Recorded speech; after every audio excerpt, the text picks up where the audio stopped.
Good morning, everyone. Good morning. Our little group this morning. People are scattered and doing lots of different things. There's a lot going on in our country and our region this week. I'm sure most of you, and I'm going to speak to it largely because we have just gone through a process where we voted to become an open and affirming, prayer-conciliation, anti-racism church. And you may have seen, I shared on our Facebook page a note from our General Minister and President, Sharon Watkins, that Teresa Delia Parker, our regional minister, had shared.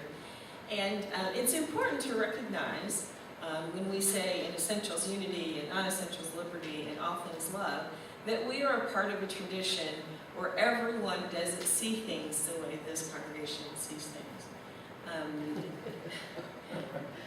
Lots of churches don't see things the way this congregation sees things. But within the disciples of Christ, just as there were people who were against the resolution at the 2013 assembly to state that we were open to all and including sexual orientation in that statement, there continue to be disciples congregations who are pretty vocally against the Supreme Court decision. And I've seen a lot of chatter on Facebook. I've made my own statement. You can go out there and see it. But one of the questions I get is, oh, churches are going to be forced to, marry gay people, and that's not true. It's just not true. I'm not forced to marry anybody. Someone could come to me, gay or straight, and ask me to marry them, and I would engage in the same kind of due diligence that I would engage in considering whether I would want to be a part of a ceremony with any couple.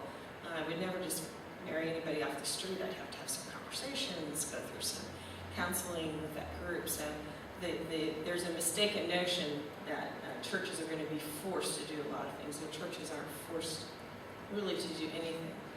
So I wanted to say that, and also that we might just pray for unity and love within our own denomination, because there is a lot of disagreement even within disciples in the response to the Supreme Court decision. And I am going to be this evening at the invitation of Jennifer Gilley, Dixie's daughter, speaking and leading a prayer at a candlelight vigil in Washington Park in memory of the 9 people who were killed in the Emmanuel AME Church in Charleston. And this is a group of young white adults who have joined together hoping to be a force to educate people about eliminating racism and fighting against the impact of white supremacy. So they're just having a candlelight vigil. If you're free, at 7 o'clock at Washington Park, which is, I think, Washington Street and Prairie. Is that right? Yeah. See, guys, I know. And so it's only 7 to 8, but I'll be participating, so you should know that. And I'm just had a lovely chance to talk with Jennifer about this. And as we make these statements and proclaim who we are, at a certain point we have to kind of step out and act in accordance and be consistent with what we say we believe. So I'll be there for that vigil, and we'll continue to engage people in loving ways about the whole notion of being open and affirming and what that means. There is still a lot of disagreement within the broader body of Christ, and as disciples, we believe that we can all still be part of the body and disagree.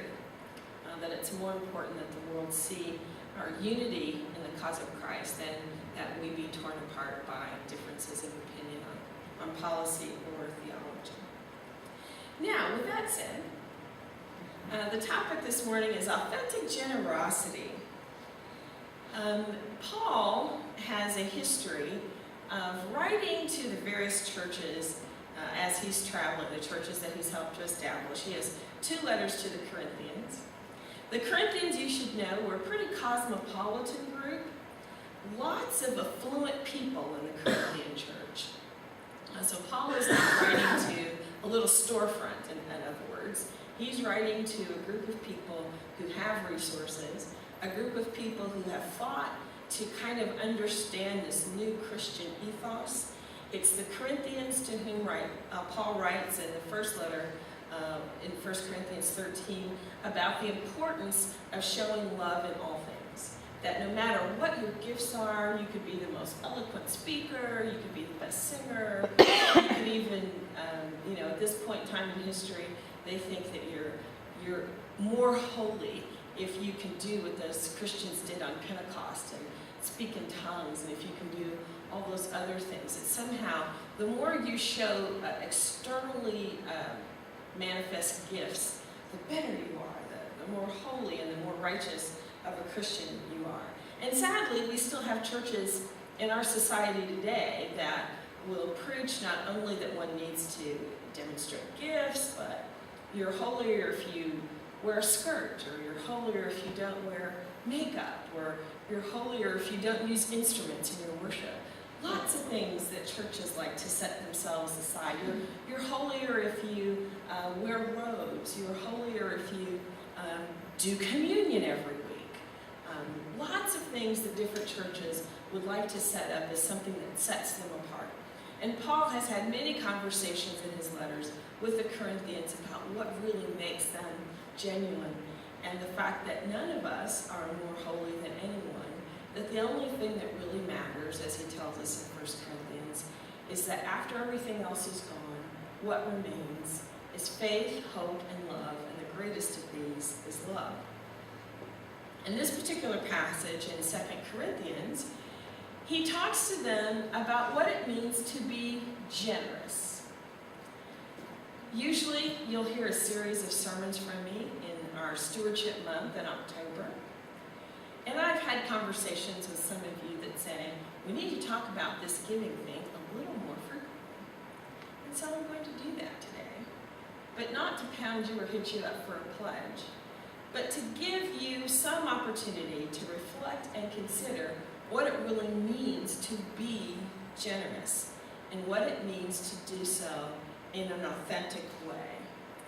Authentic simply means not just heart-filled or not just sincere, like I really mean it, but authentic means that you do things in a way that's true and good for you.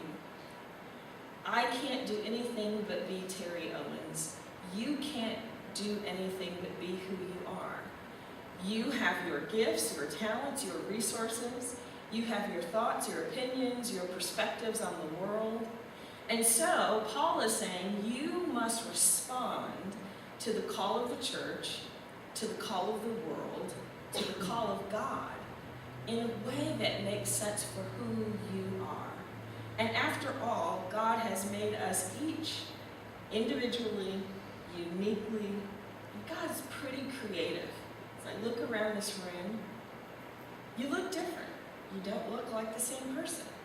I know each of you. You have different personalities, different interests, different gifts. And so God isn't calling you to serve in the same way that He's called me. He's calling you to serve in a way that's authentic for who you are.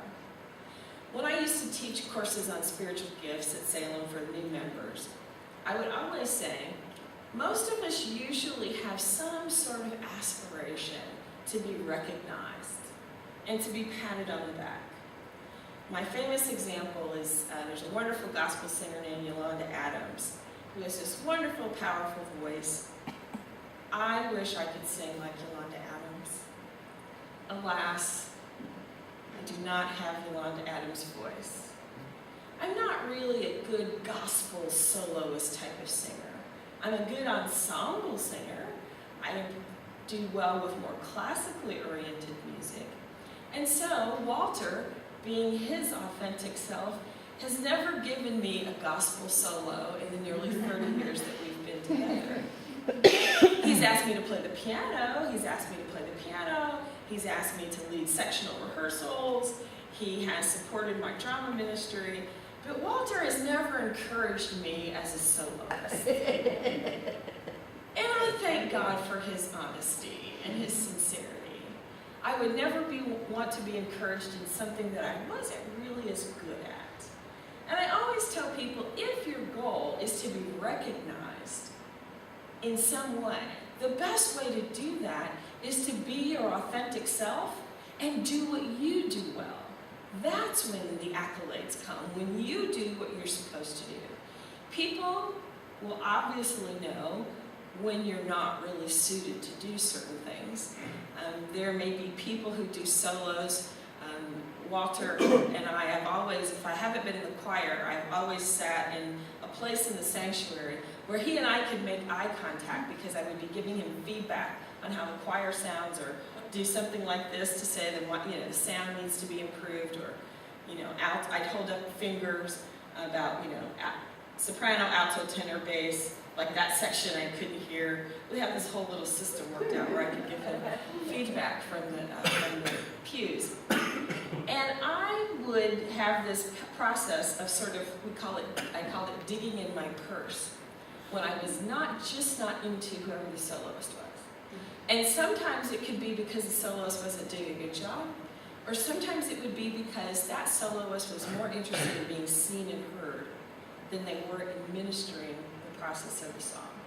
And Walter would say, when I see you digging in your purse, then I know that you're really not into it. And we have those moments, not necessarily here, but in certain places, maybe someone is giving comments and you're just sort of, you don't look at people. You sort of take your attention down when you're uncomfortable with the way that people are doing things. So the best way to get good attention, if in fact that's your goal, which is a sad thing, but if that's your goal, to get attention, then the best way to do that is to do it for something that you are good at, something that you will be effective in doing. And a good sign of whether or not you're operating in your gift area is whether or not you are effective. Paul says, I want you to excel in everything, in faith and speech and knowledge and utmost eagerness and in our love for you. And I also want you to excel in this thing called giving. He says, I don't say this as a command, but I am testing whether or not you have genuineness of love. And I'm testing that against what you say versus what you do. He talks about the fact that Jesus became poor. And a lot of us have a sense that, Christians, and when I say us, I don't mean just our congregation, but there are a lot of Christians who think that in order to be a good Christian, you should be poor. You shouldn't have anything. You should drive an old beat-up car. And there are other people who sadly think that if one is a minister, one should have all the trappings of royalty. When I got my new car, my Honda Accord, a young minister friend, we went to dinner with him and his girlfriend. We were sadly always trying to counsel him and his girlfriend. He says, what kind of car did you get? I said, I got a Honda Accord. He said, oh, Terry, you're so low-key. Was I supposed to get some other kind of car? So there are realms where people think, if you're a minister, you should be driving a certain kind of car, you should be driving, and there are lots of cultural reasons why that's true. But we have people who think, if you're a Christian, you shouldn't have anything. And I ask you, is there some great nobility in poverty? I don't think there is anything more noble or more genuine about being poor. Jesus commands us to serve the poor and take care of the poor. But if we're all poor, who's going to take care of the poor? Who's going to take care of the poor? Jesus was not insistent, he basically lived out of a life where he didn't accumulate a lot, just because he wanted to create an example to say it wasn't about that. He wasn't an earthly king with all the earthly trappings. But if you read Paul's letters and if you look at the people to whom he's writing, the people who started and supported the early churches were all people of relative means. They might have been affluent widows, they might have been people who were in business. The people who started this church felt it was important enough that they gave of their own resources to support it, to initially to support the pastor, to build this church, to renovate this church, to keep this church going. This is an obvious task that we have, and our property manager, Alice Dornan, does a great job of making sure things are running. She always jokes and says the next property manager won't have anything to do because she's had to fix it. And that's a big part of our budget ongoing. But my point today is not to say, oh wow, we should be giving and giving and giving and giving. We should be giving and giving and giving and giving. But the point is to say that we each need to contribute to the work of this church in ways that are authentic for us. If you're not a rich person, you're not going to be able to give money like a rich person. That just makes sense. No one is asking that you not pay your own bills so that you can make a contribution to the church. But Paul says, give in a way that makes sense for you. It's the heart of the giver that matters, not the amount. There's another way to think about this, not equal giving in terms of dollar amount, but equal sacrifice. In other words, you are giving at a level that reflects your capacity to give, and in a real way, your heart to give. He says, the gift is acceptable according to what one has, not according to what one does not have. You cannot give monetarily what you don't have, and you cannot give in the sense of service what you don't have. Not all of us are as creative in working with children as Sue Heisenberg. I'm going to call her out because I work with her. I would not even pretend to put together activities for children. I raised one child. I can work with little kids. If she left me a program or, whatever the baking or craft activity would be, I would be able to follow along with it. And Sue and I work together each year to think about thematic areas and the areas that we want to cover in adult Bible study and work with the Sunday school teachers about Sunday school. But I'm not the one who would come up with all those cool activities. I'm probably also not the one who would decide how to hang the banners in here. Becky, Martha. There are other people who do those kinds of things well. So the idea is not that you should be doing everything. The idea is not that you're giving just so much. But the idea is that according to what you can do, you should do. According to what you can give, you should give.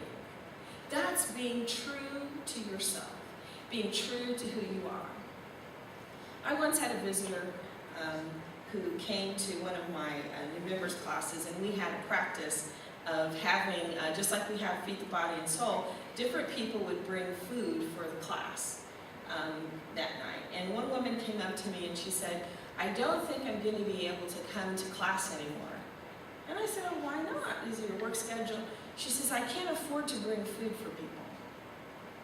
I'm like, you come, you do what you can do. I said, not everybody brings food for the class. That's not a requirement. The requirement is not to press you to feel like you're bound to do something that's simply not within your means to do. And it would be unkind and inauthentic of us as Christians to insist that you would do something that you simply cannot do. There used to be a rumor at my home church in Indianapolis that you had to show your W-2 form before you could be finalized as a member. That's just not true. It's not true. But people thought, oh, it was a church that was upper middle class. If you went by the parking lot at Light of the World, you'd see a lot of nice cars. And it was a different demographic, perhaps, than, say, Salem Baptist Church is. And so people would just say, oh, well, you can't go to that church unless you got a lot of money. Well, I hope you don't think that about First Christian. Although, if there are people who make a lot of money, we welcome you here at First Christian Church. If there are people who have generous hearts, we welcome you here at First Christian Church. And if there are people who can only do what they can only do, we welcome you here at First Christian Church. Equal giving? No. Equal sacrifice in terms of you doing what you can do. And hopefully the end result is, even as we prepare for back to school fair, this is another way that we're an extremely generous church. There's not an activity, there's not a program where this church doesn't step up and make it happen. Be it pads, be it giving to Belarus, be it the 50th anniversary, be it back to school fair. And there are people who do more and give more because they can. And that's the way it should be. And if you can't give or do as much as others for whatever reason, that's okay. Do and give and be what you can. Paul says that the end result will be that those who had more didn't have too much more, and those who had little didn't have so little. In other words, the goal is that everyone has enough. In our society, we don't want people to not have enough to meet their basic needs. CEOs don't need to make 15, 20 times more than the person who's working on the assembly line. No one needs too much, and certainly no one needs or deserves to have too little.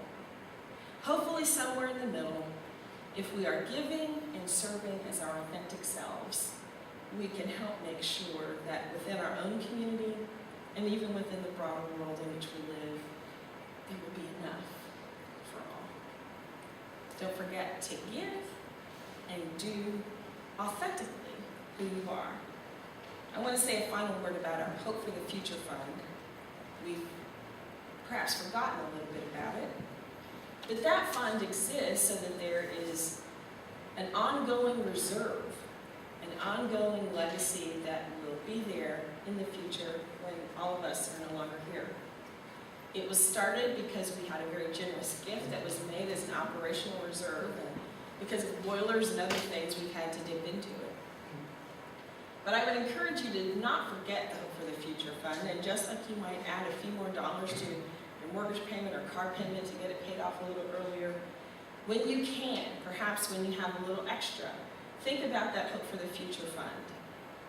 Not asking everyone to do the exact same thing, but when you can, and when God so leads you, don't forget that part of what we want to do is to create a legacy that will endure long after we are all gone. The goal is to be sure that there will always be enough. And with that, I call you to authentic generosity. Amen.